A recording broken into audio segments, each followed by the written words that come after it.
And welcome back. Just want to show you that we've started to remove the bits and pieces necessary to get the intake manifold off of our motor, and show you that we do have some diagrams, kind of a step-by-step on how they recommend to do this. Now this is from ALLDATA DIY, again ALLDATA DIY.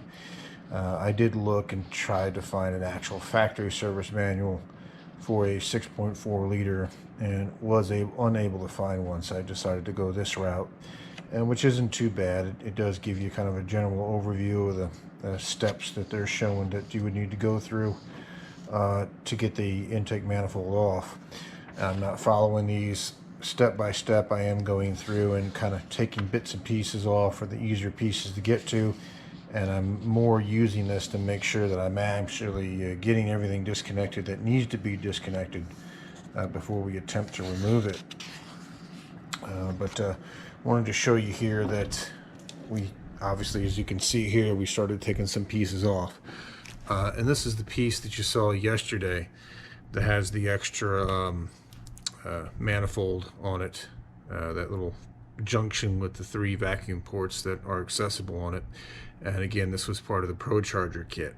So what they had you do was tap into the vacuum line for the purge solenoid in order to get a vacuum line again for that wastegate, as well as the vacuum indicator for the boost gauge that we're running in the cab of the truck. Removing this piece is not too terrible. Again, it will look a little bit different because we are running a ProCharger on here, but you'll see that little spout right there, which is where this end of that valve, that little hose, routes and then plugs into. So we removed it, and then obviously removed our 2 vacuum lines that we had going to, again, our wastegate and our vacuum gauge. And then it's just a matter of the connector on the back of this, which is a push-in lock type connector, and then the electrical connector.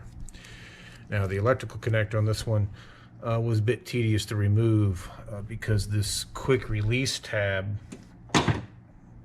just to show you this one here, you're supposed to push back on this, and you can see it does flex to an extent, but when it's on that connector, it wasn't flexing enough to get this to come off of this raised piece where that tab locks in.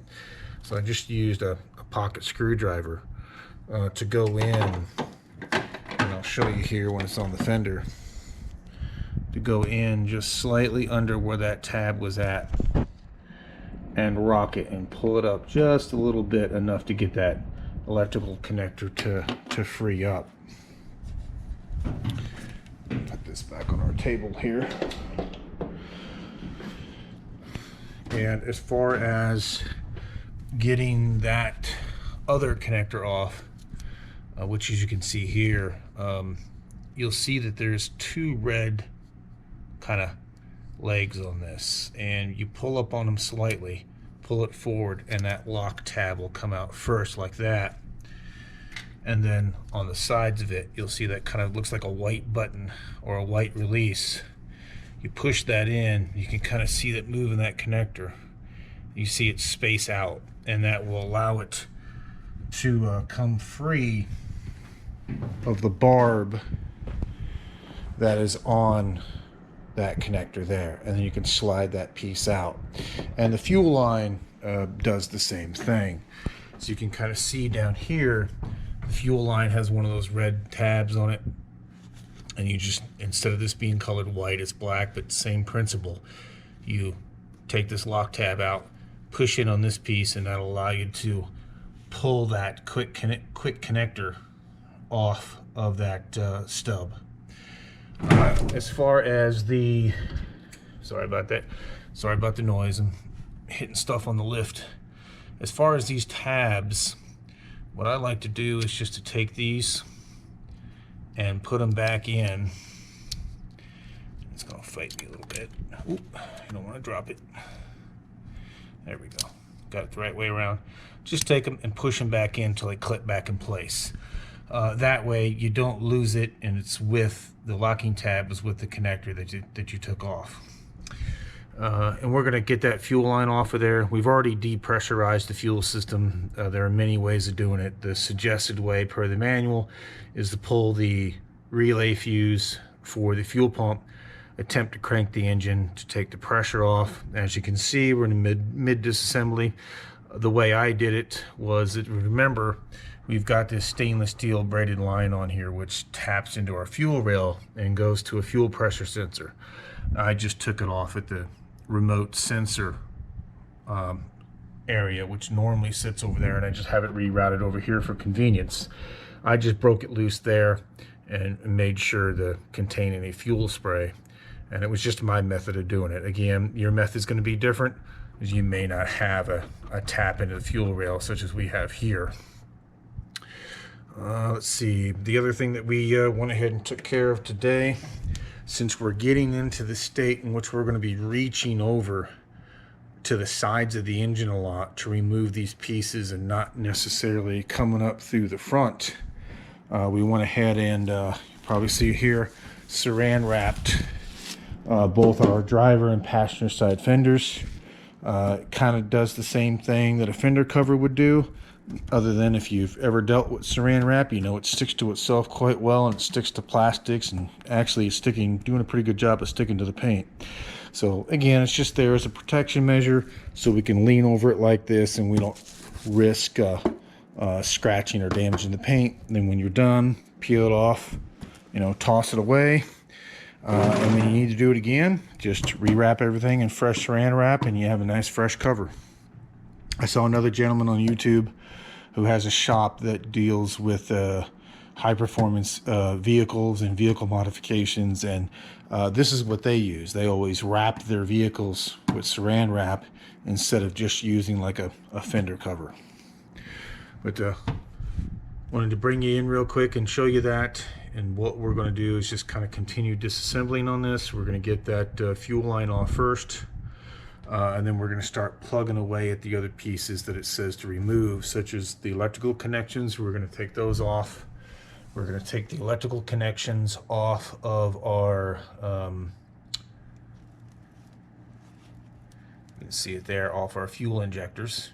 Now, it's not really necessary from what I can see on here to label which one of these plugs go to which fuel injector, because the wiring harness, the way it's kind of situated in this setup, it's only going to lay in one way, and these leads are really looks to be only long enough to go to one injector.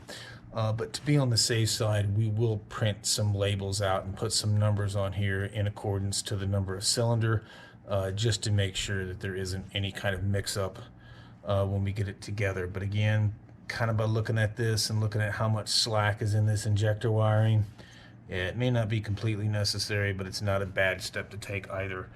And also, just to throw it out there, and I forgot to say this in the first couple of videos, but as you're disassembling items, if you are not leaving yourself little breadcrumbs or trails of how to reassemble things, then pretty much everybody has some type of a phone these days that will take pictures. By all means, take your camera phone out, take pictures of everything before you disassemble it. That way you've got a guide on how it was before you took it apart, and it'll help give you those breadcrumbs of how to reassemble everything. And with that, we'll let you go and we'll get more of this disassembled and we'll bring you back. Thank you much. And bring you back to show you we've made a little bit of progress on this so far. As we stated before, it may not be a complete necessity, but we did label our wiring harnesses, one for the injectors and two for the coil. Now, since the way they've made this wiring loom so compact, you'll notice that the injector for this area comes out in the same area as the connection for the coil pack. So that's why we only put the one label on there, so that we know that this one refers to number 2 for both connectors for this side. Now, as you can see, these connectors aren't quite long enough to actually reach into another injector. So it's, like I said, and that wire loom kind of lays to where it needs to lay, so it's a pretty good indicator in and of itself where it needs to go. But as a nice bit of cheap insurance, we went ahead and printed the labels out. Got that out of here. We've been working on kind of taking off the little bits and pieces that we can, the easy to reach items. Again, we went ahead and also, as you can see, labeled this side and went ahead and unplugged all of our injectors in prep of getting this guy out of here. Or I should say this intake manifold out of here. We went ahead and removed our alternator, as you can see here. A couple things on the alternator.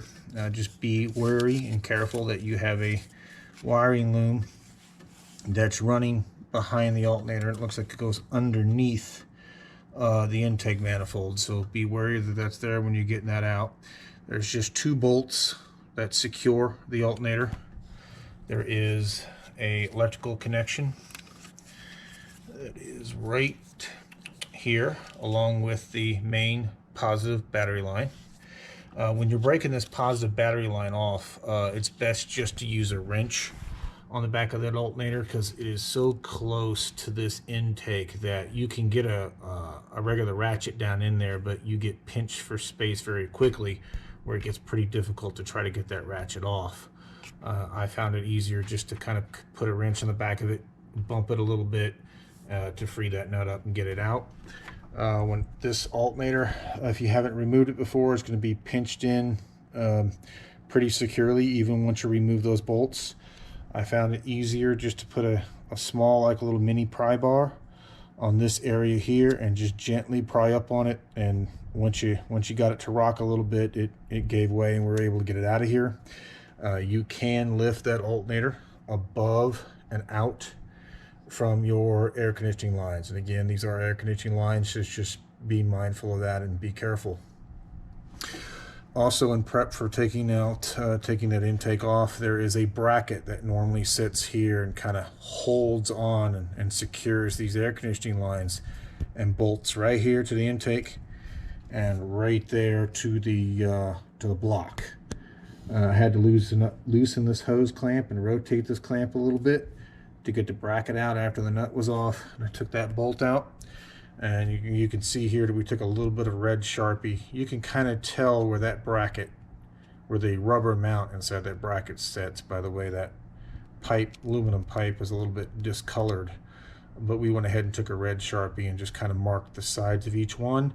So when we go to reassemble this, we get that bracket in, roughly the same position that we took it off.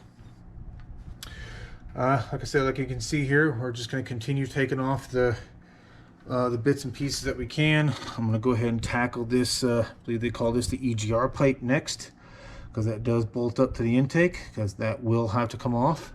And then we'll see what other bits and pieces need to be removed before we can start taking the main mounting bolts of this intake off and getting it out of here. But again, just to show you that as we're taking items off, we're just continuing to bag them. You can obviously see our alternator there. And inside of here are the 2 alternator mounting bolts. They are the same length, same size bolts. Also in here, you'll see a bolt with a nut on it, but it just happens to thread in, so we threaded it to keep it in place. What this is that bolt is this is the bracket that holds the air conditioning lines to the intake. That bolt went through there, which then threaded into the intake. And down here, this hole went onto an existing stud and used that nut to secure it. So again, this bag is just to remind us that we're dealing with the alternator bolts and the AC bracket to intake items. And like I said, we'll tear some more pieces off and we'll bring you back. Okay, just want to bring you back and let you know that we've disconnected all the electrical. It looks like that we need to. We got the EGR pipe out of here that we pointed out earlier. In case you're curious, 13mm bolts on this side, 10mm bolts on this side, and that piece will come out, and I'll show you that here in a bit. We've got all 10 of our fasteners loose on our intake. There are also 2 10mm bolts on the corners back there, and I'll see if I can get up in here to show you what I'm talking about. That have to be removed.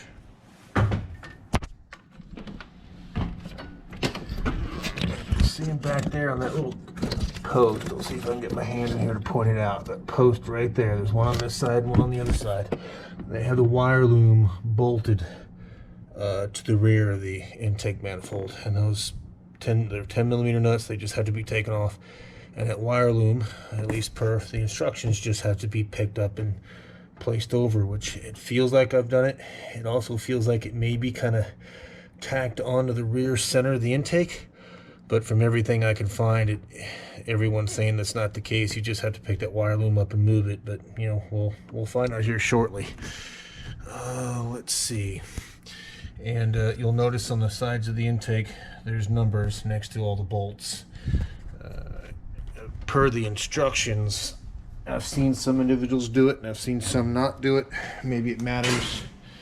I know it matters for tightening, not sure much about loosening, but according to the instructions they wanted you to loosen those bolts in a particular fashion. So I just took a silver Sharpie and then wrote directly onto the next to each bolt on the intake what number it was per this diagram. That way I didn't have to keep referencing back to the diagram, and I can just take the bolts out in order per the side, again in order or in sequence, however you want to call it, based on all 10. So they're loose at this point. We should be able to get our intake out. I'll get the intake out first and then bring it back on camera. I need both hands in order to get that intake out of there, and it would be kind of hard to do and hold the camera at the same time. But if that wiring loom presents a problem on the rear of that intake, then obviously I'll bring it back and show that to you. That EGR pipe, just to show you that piece that we did take out earlier. This is the EGR pipe. This longer section, this is what goes into the intake, and this is what bolts onto the other part of the engine. And again, like I said, what we found out was it was 13 millimeter bolts on this side, 10 millimeter on this side, and as you can see inside the bag, we just keep the bolts along with the piece that it goes with. Well, we're going to attempt to get that intake out of there, and then we'll bring you back and show you how it goes. But I can at least show you this much one-handed. You can see that you can see the intake pickup there. It's definitely loose, and we do have the electrical disconnected to our throttle body, as you can see here. They say to go ahead and just take this out in one piece. Now, one of the issues we ran into, which was kind of tough, is that sometimes these a little bit off topic, but sometimes these locks, to get these wires off these coil packs, you're supposed to slide the lock up, like down would be in the locked position, but you slide the lock up to release it, and then you push down in the center of this kind of towards where it indents, and that'll release it. And we were I had some trouble on the driver's side with about 3 of these. What I ended up having to do, and again, the pocket screwdriver is your friend, it's just to release that lock, take the screwdriver, and let's see if I can get this here to where you can see it. And again, it's hard to do this one-handed. Just forgive the camera work until I can get this lined up and bring you back. There we go. So you can kind of see the blade of the screwdriver there, and just kind of pushing down in that center where you could normally kind of get your thumbnail in there to push. I wasn't able to get enough pressure in there to release it, but I was able to get a screwdriver in there and give it just enough pressure to feel it release, and then finally get them off the coil packs. But those red locks do present a little bit of challenge at times. We'll try to get this intake off, and then we'll bring you back and let you know how it goes. I just wanted to bring you back and show you that, as you can see from the picture there, we have our prize. We have our intake off at this point, and you can see, and actually it looks like I have a mud dauber's nest back there next to the intake. Look at that, I do. Right there in the back corner, if you can kind of see it from here. So we'll have to evict some passengers. Okay. But just want to show you the back of that wiring harness, so you can kind of see now what I'm talking about now that the intake's out of there. Is that it's got the 2 posts that bolt on the sides, and yes, it isn't hooked in the middle. It just feels that way because of that plastic encasement that you see there. But yeah, you do have to remove the back two 10mm bolts, lift those up out of the way, and when you get your 10 bolts out or loosened up and all of your other hardware taken care of, the intake will just kind of lift up. Kind of have to lift the front up at an angle and lift it up and over this set of piping here. Let's see. So we got that out. One thing I wanted to tell you about these bolts here, and is that they're only 8mm, and you got 10 of these to contend with. And you can see that they're very, very thin. And they will put up a little bit of a struggle to come out, but just go slow with it. I used hand ratchets only when doing this. I don't think you definitely don't want to give these a full ugga dugga from an impact gun. I think you might break some of them. And I think the reason why they came out a little stiff is that you see the end of that bolt there. It's got some red tinge to it.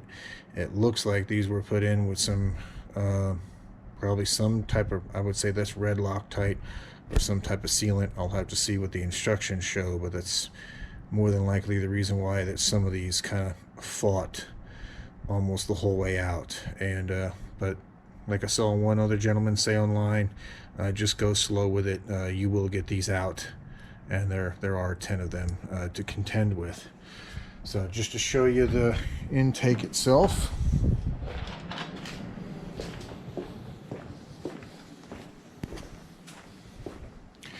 I've got it kind of resting on its side here, just so it doesn't rest on these seals. You can see that it does look a little bit cruddy, look a little bit dirty. I'll look into see if there's any procedures for cleaning this out. But you know, that's only about to show you how much crud I just got out of there. Yeah, granted it's supercharged, so it's running a little bit more aggressive of a tune, but that's only about 3 years of having a supercharger, and I think this truck only has about 26 or so thousand, between 26 and 32,000 miles on it. So relatively low mileage, and as you can see there, it's got some crud built up. Watch this.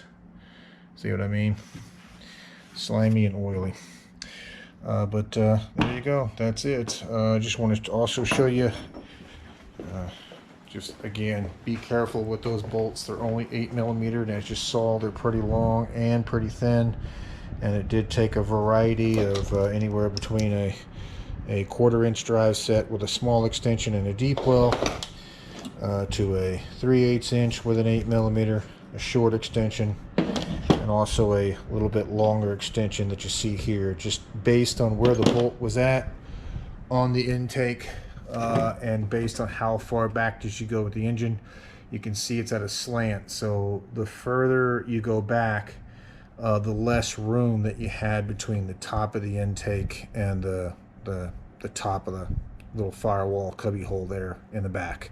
So that's why it took a couple of different extensions and a couple different links just to get the clearance in there to get them out. But good news is, as you can see, it's out. And that will end this video, and we'll pick it up as we get into tackling the next piece. I think the next thing that we will do is go ahead and get just disconnect the rest of the hoses for the radiator. We'll get that out of here because that lower radiator hose has to be disconnected anyway in order to get that water pump out. Now, one of the parts I did not show you is that we did get a new water pump for this truck, and we'll go ahead and put that on. Again, we got to take it off. No better time to put a new one on. And with these 6.4s, my understanding, you see this hard water pipe that goes underneath that intake. It used to be, from my understanding, that you could easily just do this water pump swap without having to take the intake off, but then they changed things, and you can see that couple right there right where that clamp's at is just right underneath where that intake would sit. So if you're going to do a water pump job on a relatively new 6.4, just heads up that you're probably going to have to take that intake off in order to get the clearance needed to get this clamp off. What we're going to do is that I'm going to get some shop towels and just kind of put a shop towel into each of the intakes just to make sure that nothing falls in there until we get back here and start wrenching on it again. And I'll catch you later. Bye.